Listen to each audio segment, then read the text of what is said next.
Oke, selamat malam ya, Mbak. Mohon untuk tidak menyebutkan nama dan identitas ya dalam percakapan ini, oke? Nah, sensitif ini kalau sampai disebutin, jangan nyebutin nama. Gimana? Ada yang Iya, bisa diomongin kita? jadi gini aku tuh bingung. Hmm. Aku baru sebulan kemarin itu kan nikah sama orang sini. Terus? Posisinya aku tuh paper. Hmm. Nah, aku kan masih punya IS, Mas. Hmm. Terus apa namanya? Aku tuh masih bingungnya tuh gini. Pas aku nanya ke bojo aku kapan mau apply visa, dia tuh masih sibuk kerja terus. Hmm.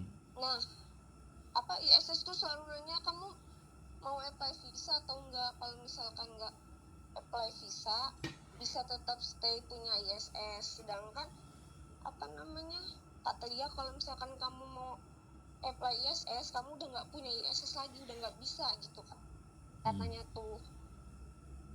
Terus? Jadi menurut Mas gimana? Oke, saya jawab dulu ya. Mm-mm. Nah, sekarang sampean sudah tinggal sama bojo apa belum? Udah, Nah, ya sudah. Ngapain pakai ISS? cuman kan lumayan Mas food cardnya. Sekarang pertanyaan saya begini, sampean lebih memilih nanti mau dependent visa apa masih memberatkan itu ISS? Yang jadi masa depan sampean yang mana? Saya tanya. Pendant sih. Nah, jadi gini loh Mbak.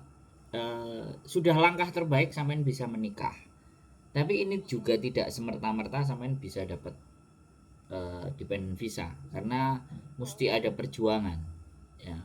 Jadi nggak bisa cepat dependent visa ini. Nah, automatically ya kan, harusnya sampean hidupnya pasti akan tergantung dengan pasangan, kecuali sampean ada part time sendiri dan itu akan termasuk ilegal. Bisa dipahami ya. Nah, tapi kalau seandainya suami bisa kasih uang saku, uang jajan untuk sampean bisa kirim ke rumah dan tinggal sama dia kan, I think ya, saya pikir nggak menjadi persoalan. Ya tinggal cari tambah-tambahan ya pinter-pinter lah sampean gimana caranya kan. Bisa ngonten ngonten YouTube, bisa apapun yang ibaratnya itu kerjaannya nggak digerebek. Ya itu tergantung kepandaian sampean dalam mengelola keuangan atau bagaimana caranya untuk mendapatkan uang dengan cara-cara yang istimewa lah intinya. Bisa mikir lah. Nah, kita nggak perlu bahas itu. Nah, kalau sampean tetap mempertahankan ISS, kemudian sampai menikah dan nanti mengajukan dependent visa. Ini kan data dari imigrasi sama data dari orang-orang yang paper ini kan minta swaka ini di cross check. Oh, Ya semuanya saya kembalikan sama sampean. Kalau sampean tetap mau memilih ISS sampean ambil silahkan. Kalau saya ya berjuanglah sekarang kan. Jadi tapi berjuanglah untuk bagaimana bisa mendapatkan visa dengan pasangan. Dan kalau memang tidak punya anak dan tidak punya keturunan, maka itu akan menjadi sesuatu yang berat. Ya bisa, iya masalahnya. ya bisa, tapi kembali lagi tergantung pasangan. Ya hidup sampean akan bisa tergantung hampir sekian persen kepada pasangan. Kalau kecuali sampean punya sesuatu yang kita anggap ya bisa cari duit tidak dengan harus sembunyi-sembunyi dan lari-lari gitu, bisa dipahami nggak kan? Cari duit hari ini kan bisa ngonten, bisa medsos, bisa apapun lah, bisa online jual beli kan. Jadi kan nggak harus Iya. ke restoran, nggak harus di situ. Nah sampai tinggal perjuang aja bagaimana dependent visa. Nah aku tuh mikirnya gini Mas, aku tuh mau nge-cut nih ISS-nya tuh, cuman takutnya gini pas aku nge-apply visa dan visanya tuh belum turun, aku itu misalnya hamil, langsung hamil gitu Mas, itu kayak suami yang bayar atau masih ditanggung negara sih? Ya sekarang kalau sampai hanya cuman lepas ISS-nya itu kan status paper sampean kan tetap ada. Oh iya iya. Duh, ada paper yang nggak minta semua, ada Iya iya. kan. Nah sampean Iya pilih yang itu lah. Kalau sampean hamil ya nggak apa-apa. Kalau sampean hamil ya biar tanggungan jadi suami, wong anaknya sama suami, surat nikahnya sama suami. Walaupun sampean belum dependen, kalau itu peraturannya pemerintah ya bilang aja sampean nggak punya uang. Sederhana aja sih sebenarnya. Makanya kembali lagi ya kan. Sorry itu saya sekali lagi ya, karena status saya sampean seperti itu dan sampean mau telepon ke saya, mungkin nggak ada hal lain yang bisa sampean ajak diskusi, tapi saya akan mencoba memecahkan kebuntuan ini dengan versi saya ya. Sekali lagi versi saya, bisa sampean logika, bisa sampean ambil, bisa sampean tidak ambil, itu terserah sampean ya kan. Tapi memang hemat saya, perjuangkan dependent visanya sampean dari mulai sekarang gitu.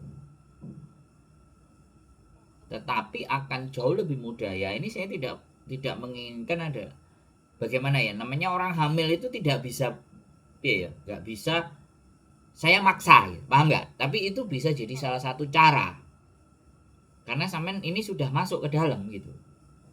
Sampean yang pertama sudah beresiko paper, yang kedua memutuskan menikah, dan sampean sudah menikah. Ikatan pernikahan aja itu di Hong Kong semuanya bisa terima. Tapi untuk dependent ini berpikirnya harus 2, 3 kali, 4 kali. Pemerintah Hong Kong untuk memberikan langsung ke sampean, kecuali sampean bisa melahirkan. Ya. Nah, ini akan menjadi penilaian buat mereka bahwa ini ibunya baby, yang dibutuhkan masa depannya baby. Karena baby ini nggak bersalah. Yang salah kan maknya. Kalau yang salah maknya tidak bisa dibebankan ke anaknya. Itu bagusnya hukum Hong Kong. Ya, jadi dari situ seberapa sampai memperjuangkan untuk bisa dapat dependent visa. Nah, bisa enggak? Bisa. Sebenarnya banyak teman-teman yang paper dan NDN akhirnya dependent, bahkan permanen residennya itu keluar. Tapi semuanya term and condition. Semuanya akan melewati jalan-jalan dan jalur-jalur yang tidak mudah. Nah, di situ tinggal sampean siap apa enggak, karena sampean sudah memutuskan untuk ngambil paper. Saya nggak akan menyalahkan masa lalu sampean ketika ngambil sebuah paper. Saya tidak akan membahas itu. Yang saya bahas adalah ke depan. Kalau menurut saya ya sudah ada suami, ya tergantung hubungan sampean sama suami ini sampai sejauh mana. Sayanya nggak ngerti. Tapi ketika dia sudah menerima sampean, bahkan menikahi sampean, bisa tinggal di tempatnya sampean, yo itu kan sebuah perkembangan yang luar biasa. Tapi yang jadi takutnya adalah ketergantungan. Nah, nanti suatu saat sampean berdua juga bisa pecah dan ABCD bisa nggak bagus. Tapi kembali lagi, kalau persoalannya AS mau dilanjut atau tidak, saya kembalikan ke sampean. Kalau saya yang pertama, saya tidak memilih jalan paper, tapi itu sudah sampean ambil. Yang kedua, ketika pun saya paper, saya tidak harus memberatkan mereka dengan mengambil hal-hal insentif yang memang bisa diberikan oleh orang-orang yang berstatus suaka. Nah, itu saya kembalikan sama sampean. Tapi kalau mentalitas saya tidak ingin melanggar di negaranya. Nah, itu kan nggak bisa, itu sudah kelewat. Nah, sekarang tinggal apakah kita sudah mau melanggar, kita minta jatah lagi. Secara logika berpikir, sampean hanya berpikir ke dirinya sampean. Tapi sampean berpikir nggak negara punya catatan terhadap apa yang sampean lakukan? Iya. Otoritas Hong Kong punya catatan atas apa yang sampean lakukan. Sampean berpikir sampai di situ nggak gitu? Teman-teman kan tidak berpikir persetan, udah kumpulin duit, modal cukup, pulang. Iya. Oh iya nggak apa-apa. Sampean pun paper pun saya rasa bukan dari inisiatif sampean sendiri. Ada sekelompok sekeliling sampean, environment sampean, sekitar sampean yang udahlah gini aja daripada kamu begini bla. Kita paham. Untuk dunia seperti itu kita paham, karena orang yang jadi tidak ingin bisa jadi ingin. Nah, sekarang saya kembalikan. Silahkan baik-baik dengan suami, ajukan dependent visa, syarat-syaratnya sampean penuhi, dokumen sampean beresin semuanya, terus apply. Sampean bisa melakukan sendiri tanpa suami. Sebenarnya sampean cuma minta aja beberapa dokumen dari suami, karena yang apply memangnya sampean. Cuman dari situ akan dicantumkan identitas atau dokumen fotokopi punyanya pasangan yang sponsor gitu ya, Mas. Nah, yang jadi sponsor. Nah, kalau ternyata itu oke, sudah kita tunggu aja beberapa tahun, berapa lama, beberapa bulan. Itu dokumen, Mas. Dokumen juga kan dulu aku jadi paper itu keluar dari majikan terus ketangkep pas jadi overstaynya juga ketangkep tuh gara-gara lagi jalan sama dia gitu, sama bojo aku yang ini. Dan gitu apa namanya, aku kan masih dalam potongan nih, dalam potongan semua tuh di PT semua, jadi kayak akte segala macam tuh di PT yang asli segala macam. Cuman aku ada sih apa namanya fotokopiannya, itu masih bisa nggak kira-kira? Ya nggak ada masalah ya, kalau itu silakan ketemu sama saya di rumah, semuanya bisa didesain, semuanya bisa diatur, nggak bisa saya bicarakan di telepon. Jadi Mas juga bisa ya ngurusnya? Kita ketemu dulu, sampean bawa semuanya terus kita ketemu dulu. Halo? Halo?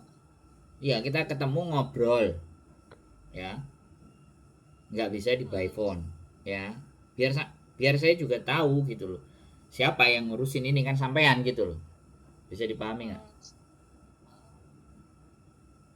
Intinya persoalan dan masalahnya sampean ini sering kita banyak menghadapi itu, dan solusinya ada, tetapi kami tidak menjamin atas keputusan dari imigrasi. Bisa dipahami nggak? Kalau sampean orang di dalam, ya seperti yang sudah banyak kita bantu proses, semuanya aman dan terjamin dan akhirnya bisa turun.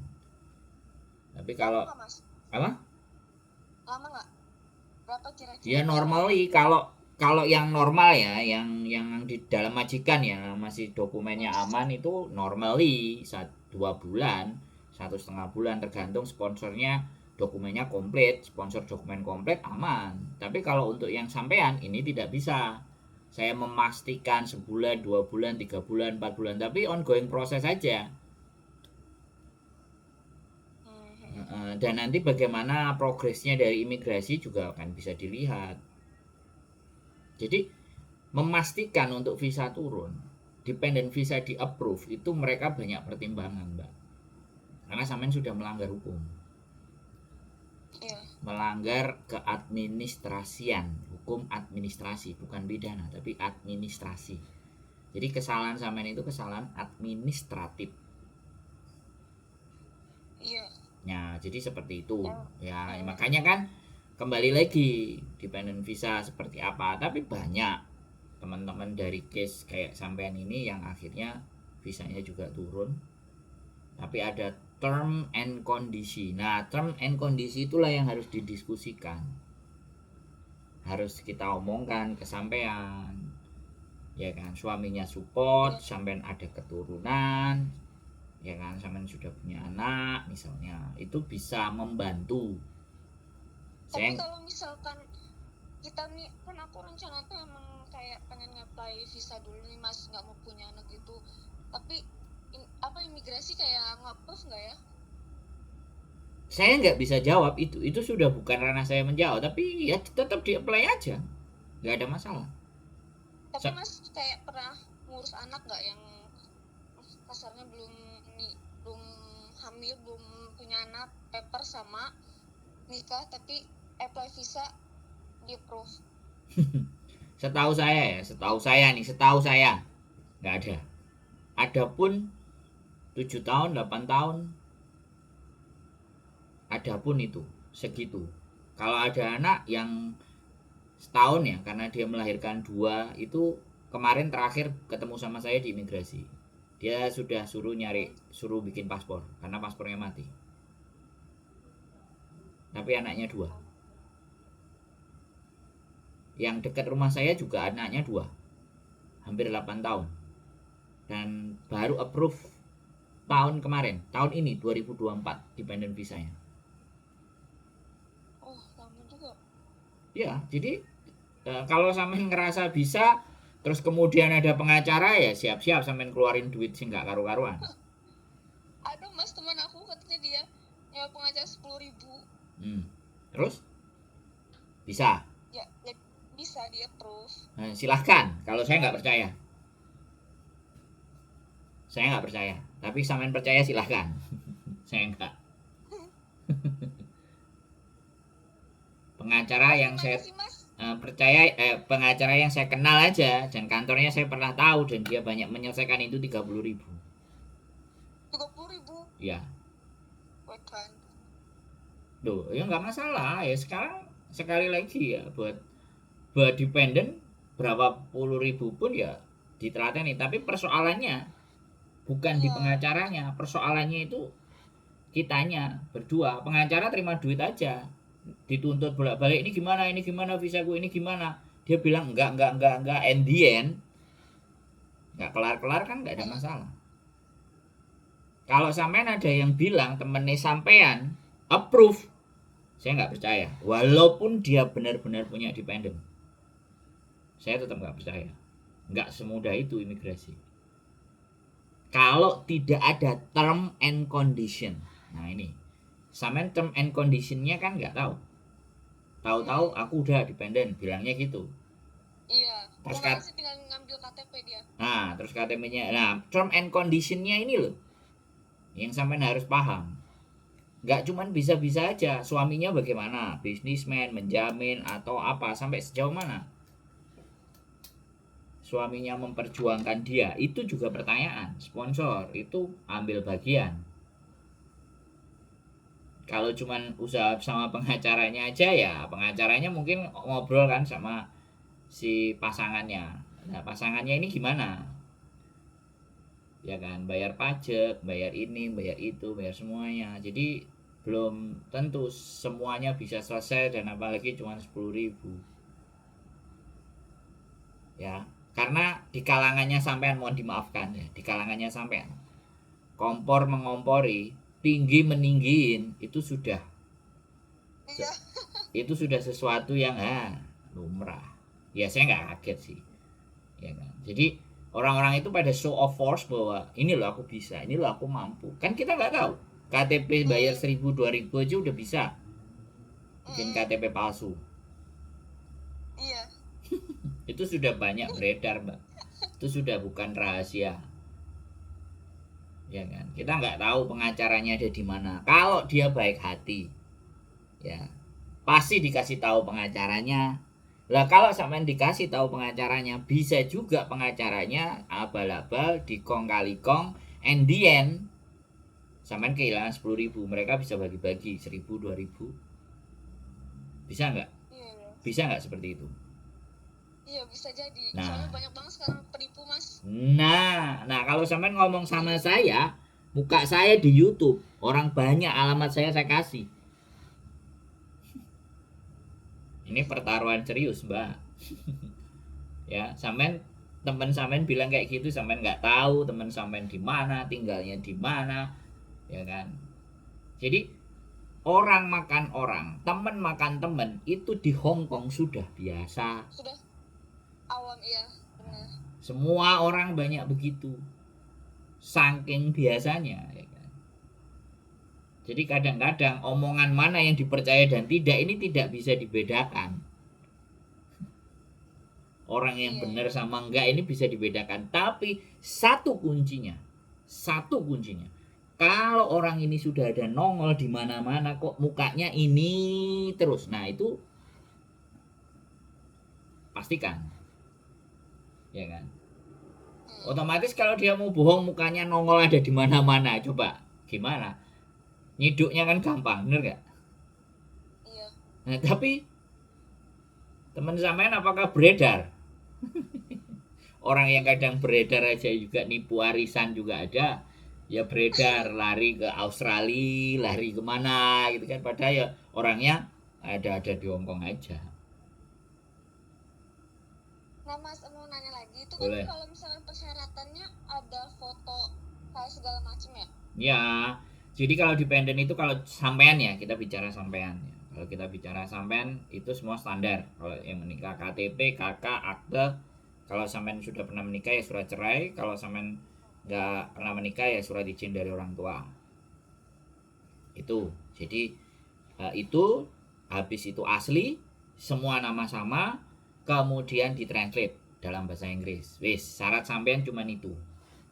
Nah, syarat pasangan ini yang 8 atau 9. Ya, jadi itu ceritanya. Ya, kalau saya sebutin satu-satu ya, sampean telaah sendiri, sampean gambarin sendiri. Yang pertama adalah kronologi ceritanya ketemu sama sampean. Yang kedua, setelah kronologis, address proof, income proof. Jadi address proof itu alamat rumah, dia tinggal di mana, bayar listriknya apa, bagaimana, atas nama dia ada enggak. Kemudian address proof itu income proof itu penghasilannya dia. Kalau dia part time ya di mana perusahaannya, kejelasannya berapa, gajinya ada berapa, ada surat keterangan. Terus kalau ada MPF jauh lebih bagus, itu income proof. Ya kemudian sampean sama pasangan foto 20 lembar. Yang berikutnya adalah suami nggak punya hutang, ada surat bebas hutang dari TransUnion.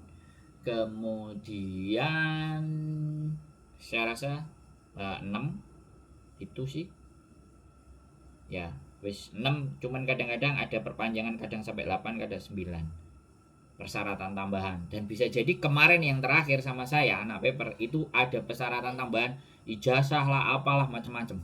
Oh, Ya ada. ijazah mas. Ya ada ijazah, ada ABCD kemarin ada, karena kita kemarin satu ngurusin anak paper dan ini ongoing progress, dia masih jalan, sekitar sudah menikahnya 2 kalau nggak 3 bulan yang lalu. Buat apa itu ijazah mas? Hah? Ijazahnya kira-kira buat apa? Nah, saya nggak tahu. Sampai minta. Saya nggak tahu. Intinya saya nggak tahu dan saya nggak mau menceritakan di sini.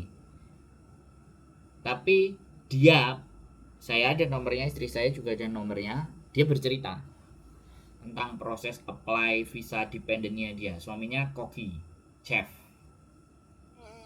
Ya ongoing progress ya, mudah-mudahan. Kalau dia bisa progres, berarti baru saya meyakini dan percaya tidak mempunyai anak tapi bisa turun visanya, baru itu. Jadi saya buktiin sendiri gitu loh, karena saya yang jadi saksinya di pernikahan itu. Mas Jadi di mana sih alamatnya? di Kamsung Road. Kamsung itu Cengsawan bukan? Bukan, Kamsung Road dekat Yunlong. Oh, jadi nanti mungkin aku kayak apa? Ya ngobrol lah, tanya-tanya boleh, diskusi. Ya silakan, di channel YouTube saya ada Rumah Kita namanya. Sudah. Bisa nego kan ya? Kenapa? Bisa nego-nego lah. Ya pokoknya sampean datang ngobrol dulu kan gampang. Bukan masalah nego-negonya. Sekarang kalau memang posisi dan keadaan sampean saya rasa menurut pengetahuan saya nggak bisa, saya juga bisa bilang enggak. Tapi kalau menurut saya setelah kita diskusi sampai tunjukkan dokumen dan ceritanya A B sampai Z, kemudian saya memprediksi ya udah maju aja. Mudah-mudahan ada jalan keluar kan ya begitu. Karena kembali lagi visa ini kan depend on immigration, not me. Tapi setidaknya kita punya nalar, kita punya logika, ada sesuatu yang bisa didiskusikan apakah yes or no. Nah, perjalanannya nanti sampean pasti akan tahu. Sampean akan punya gambaran. Sampean akan mengerti. Jangan tidak perlu bicara masalah biaya dan uang. Yang perlu dibicarakan adalah sampean itu ngerti dan paham alur untuk menuju bagaimana sampean bisa dapat dependen. Kan itu yang paling penting. Nah, karena kiri kanan atas bawah sampean akan terus mencari-cari info itu akan terus. Nah, semakin sampean akan banyak mencari info, kemungkinan untuk penipuan itu bisa terjadi nggak? Iya, ada yang beda, ada yang ngomong gini, ada yang ngomong gitu. Nah, begitulah. Kayak bikin ngedown sendiri gitu loh mas. Nah, banyak yang kayak sampean mbak, banyak yang kayak sampean ketipu pengacara 50.000, 60.000, 30.000, 70.000. Karena kalau pengacara resmi, sekali lagi saya ngomong sama sampean, pengacara resmi, sampean ngasih duit, ya, ternyata visa sampean nggak approve dan masih tertahan di imigrasi, bisa nggak sampai nuntut mereka, selesai sampean sama mereka malahan. Loh, enggak sampean logika. Rugi lah kalau kayak gitu. Lah, sampean pikir sendiri enggak? Logika yang saya sampaikan itu bener apa enggak? Aja nih kantor Betul. pengacara resmi, ya. Sampean ngapply, ya. Kemudian sama dia dijawab tidak bisa, ongoing progress, 3 tahun ongoing progress. Sampean bisa bicara apa? Uang sudah hilang. Kan mending jalan sendiri. Kalau toh pun ada duit 20 30, simpen sendiri, masukkan ke kripto, bisa berkembang jadi lebih banyak. Duitnya mana? Hah? Enggak. Saya ngomongin logika, logik enggak? Iya.